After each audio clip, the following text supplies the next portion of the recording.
Assalamualaikum warahmatullahi wabarakatuh. Kembali lagi bersama kita Rahman Channel.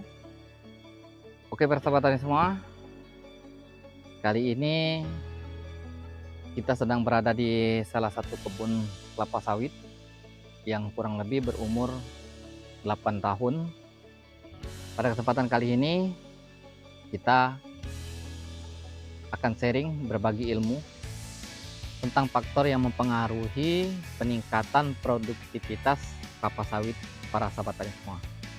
Tapi sebelum kita lanjut ke video, jangan lupa dukung terus channel kami ini dengan cara subscribe, like, dan komen agar kami bisa menyajikan video yang terbaik dan bermanfaat untuk para sahabat tani semua. Yang belum subscribe, silakan subscribe, tekan tombol merah di bawah dan aktifkan juga lonceng notifikasinya. Dan jangan lupa juga tuliskan komentar di bawah agar kita semua bisa berbagi ilmu, berbagi pengalaman tentang komoditas kelapa sawit. Oke, para sahabat tani semua, hari ini akan kita bahas yaitu faktor yang mempengaruhi peningkatan produktivitas kelapa sawit kita. Para sahabat tani semua, ada beberapa faktor baik sebelum kita menanam pokok kelapa sawit maupun setelah penanaman. Ada beberapa faktor yang menyebabkan supaya hasil produksi kelapa sawit kita bisa meningkat. Yang pertama, para sahabat tani semua, sebelum kita melakukan penanaman, kita harus menyeleksi bibit atau benih, baik itu bibit kelapa sawit ataupun bibit tanaman kita yang lain. Sebaiknya para sahabat tani semua, pilihlah bibit atau benih yang unggul atau yang hasil melalui penelitian. Dan yang kedua, para sahabat tani semua, permasalahan tanah. Tanah kita perhatikan tersediaan organik yang ada di dalam tanah. Bahan organik ini berbagai macam. Sebenarnya tanah kita ini sudah mengandung bahan organik. Tetapi alangkah baiknya kalau kita tambahkan bahan organik dari luar, baik itu melalui pupuk kompos ataupun dengan cara pembuatan pupuk organik, itu sangat baik untuk lahan perkebunan atau pertanian kita. Jikalau para sahabat tani ingin mendapatkan hasil pertanian atau perkebunan para sahabat tani semua, mendapatkan hasil produksi yang berlimpah. Yang ketiga, para sahabat tani semua, sinar matahari. Sinar matahari sangat mempengaruhi produktivitas tanaman kelapa sawit kita, dikarenakan jikalau pokok kelapa sawit kita itu kurang penyinaran matahari, seperti misalkan atau tanaman kita seperti tanaman misalkan tanaman musiman, itu di bawah kayu atau lama penyinarannya kurang, ataupun seperti tanaman kelapa sawit ini jarak tanam terlalu dekat, membuat penyinaran matahari terhadap tanah tersebut tidak tembus menyinari tanah. Jadi itu akan menyebabkan juga pertumbuhan dari tanaman kita tidak berkembang sebagaimana mestinya. Yang keempat yaitu, para sahabat tani semua, sebelum kita menanam tanaman kita, baik itu kelapa sawit maupun tanaman yang lain, dan kita perhatikan pH tanahnya. pH tanahnya apakah sudah ideal, sudah standar, atau belum. Jikalau memang sudah standar, itu nanti pH-nya akan 6 sampai 7 pH-nya. Dan apabila belum standar, kita usahakan standarkan tanahnya dulu, seperti pemberian pupuk kapur ataupun pupuk kesrit ataupun pupuk dolomit. Itu cara menetralkan keasaman dalam tanah tersebut. Dan yang kelima, para sahabat tani semua, ini biasanya sering terjadi di daerah di pinggir laut, kadar garam. Ya, kadar garam tersebut juga kita harus perhatikan, para sahabat tani semua. Dan tidak baik juga kalau tanah kita itu kadar garamnya berlebihan. Jadi kita perhatikan biasanya ini sering terjadi di daerah pinggir-pinggir pantai atau di pinggir-pinggir laut. Soalnya di sana kadar garamnya biasanya berlebih.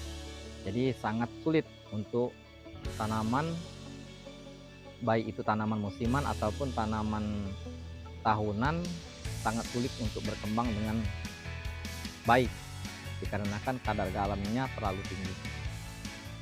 Dan yang keenam juga para sahabat tani semua, yang keenam ini adalah ketersediaan air. Ketersediaan air ini maksudnya ini biasanya sering dialami oleh petani yang menanam tanaman musiman. Kadang-kadang para petani seperti petani cabai atau petani yang lain sering menanam di musim kemarau. Sangat berpengaruh jikalau ketersediaan air kurang, maka tanaman tersebut tidak akan bisa tumbuh dengan normal.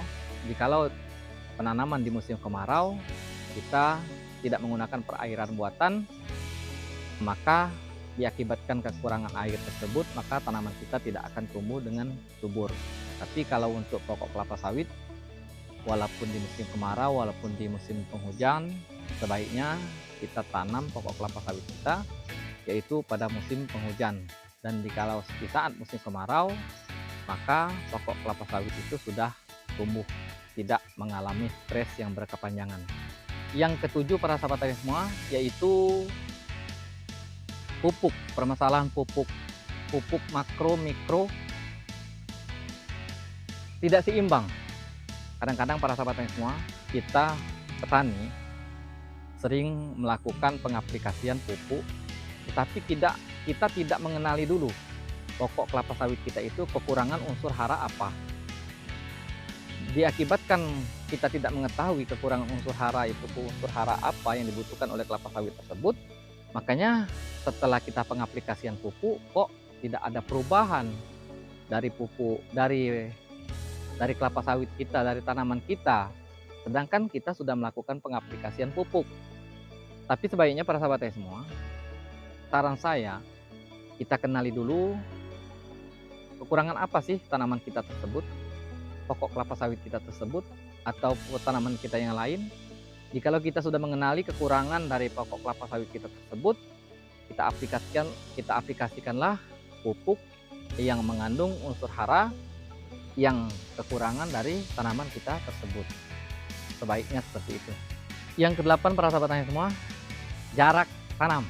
Nah, ini sering terjadi di kalangan petani, sering terjadi jikalau tanaman itu tanaman musiman, para sahabat tani semua kepengen tanamannya atau bibitnya banyak, tidak memperdulikan jarak tanam yang ideal bagaimana. Dan jikalau pokok kelapa sawit juga, para sahabat tani semua, yang penting tanam, tidak memikirkan, tidak mementingkan jarak tanam tersebut. Makanya setelah ditanam para sahabat tani semua,